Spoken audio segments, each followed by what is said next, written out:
Virtual digital assets and मुझे तो अभी पता चला कि आप सबको भी इसके टॉपिक के बारे में पता है So bye. So bye. एक कॉल कर लिया जाए कि how many of you know about this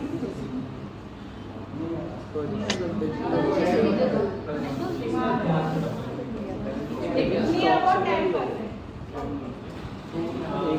पूछ डेफिनेशन तो पूछ.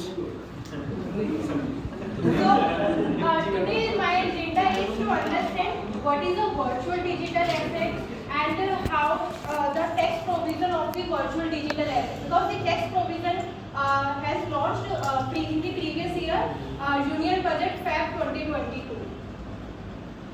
So पहले हम ये मतलब थोड़ी सी मैं इसकी हिस्ट्री के बारे में बता देती हूँ कि वर्चुअल डिजिटल एसेट एक्चुअली में ये नेम आया कैसे. आप लोगों ने क्रिप्टो करेंसी के बारे में तो सुना ही होगा. जो 2008 में फर्स्ट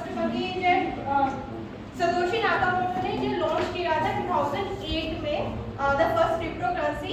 लेकिन ये आइडिया जो बेस्ड ऑन द निक ज़ाबो, उन्होंने पहली बार ये आइडिया प्रपोज किया था एंड उस आइडिया पे वर्क किया था सतोशी नाकामोटो ने.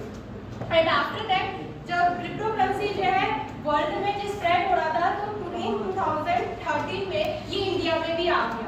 एंड 2013 से लेकर 2020 तक क्रिप्टो करेंसी और हमारी सेंट्रल गवर्नमेंट के बीच में कुछ इश्यूज बहुत हुए क्योंकि क्रिप्टो करेंसी को लीगली जो है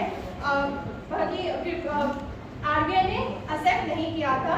एंड फर्स्ट जो है 2013 में गाइडलाइंस भी इशू करी गई थी आरबीआई के द्वारा कि क्रिप्टो करेंसी से थोड़ा सा बचा जाए पब्लिक को.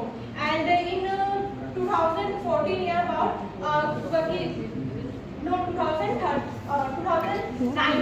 आई गेस 2019 आरबीआई ने जो गाइडलाइंस नहीं इशू करी, सेंट्रल गवर्नमेंट ने गाइडलाइंस इशू करी कि हम क्रिप्टो करेंसी को हम लीगली नहीं मानेंगे और इसको बैन कर देंगे.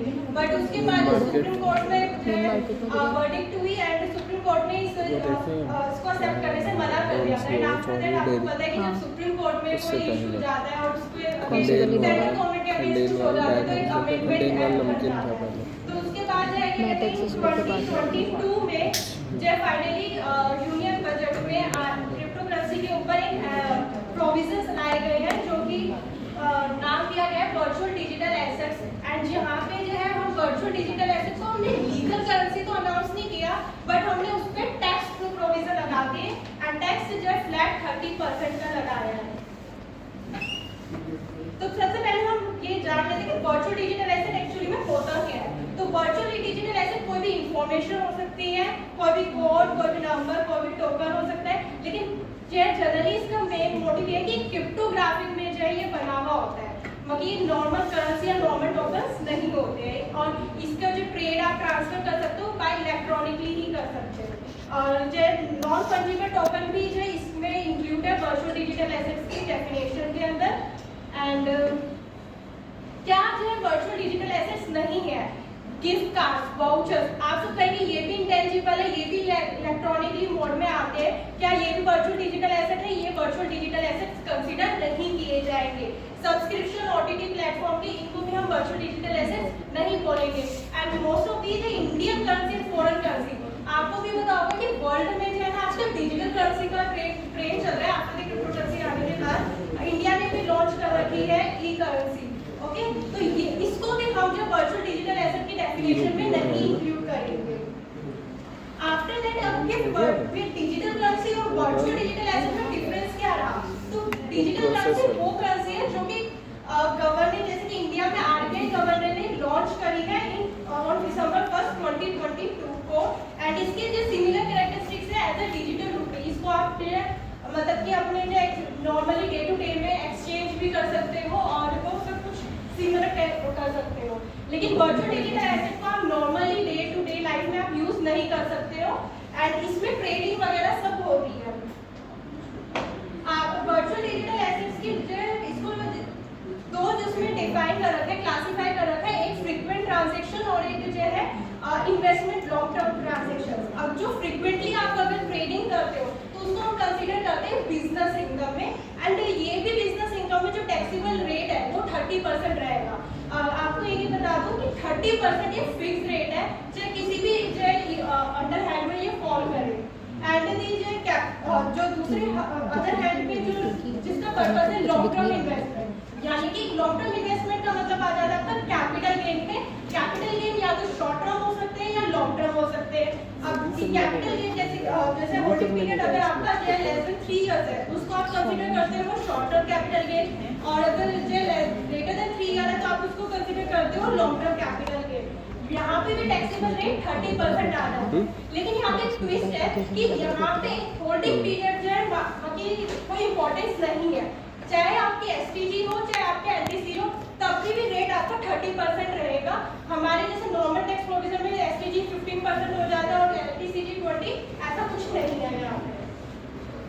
दूसरी बात आपकी ये आ जाती है कि हाँ एक आ जाती है इनकम। अगर आपने लेस देन 50,000 आपकी जो गिफ्ट आपको मिला है एज अ क्रिप्टो करेंसी, आपको गिफ्ट मिला है, तो ये भी जो है टैक्सेबिलिटी होगी अंडर दी सेक्शन 56(2) एंड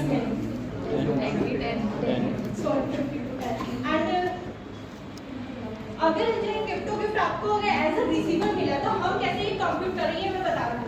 तो जो क्रिप्टो गिफ्ट अगर मुझे मिला है एज अ रिसिपिएंट और मैं अब मुझे इसे ट्रांसफर करना चाहती हूँ, तो यहाँ पे क्या कहते हैं मेरी ट्रांजैक्शन मेरी ट्रांसफर प्राइस है एंड लेस करूँगी मैं अपनी cost of acquisition. Cost of acquisition होगी वो परचेज वैल्यू होगी जो लास्ट में गिवर ने जो परचेज किया होगा, तो वही मेरी कॉस्ट ऑफ एक्विजिशन होगी एंड आफ्टर दैट वो इनकम निकल के आ जाएगी। एक मोस्ट इम्पोर्टेंट बात ये है कि क्रिप्टो करेंसी जब वर्चुअल डिजिटल एसेट आप कंप्यूट करते हो, यहाँ पे कोई डिडक्शन, कोई अलाउंस, कोई सेट ऑफ द लॉसेस नहीं अलाउ है। इवन अगर जो सेट ऑफ लॉस हुआ है क्रिप्टो करेंसी के अंदर, वो लॉस भी उसके खुद के इनकम से नहीं अलाउ है। एंड गिवन के केस में अगर जो स्पाउस को या फिर आपने अपने बाकी किसी भी माइनर चाइल्ड को वो गिफ्ट किया है, तो वो जो गिवन के केस में वो जो क्लब हो जाएगी इनकम।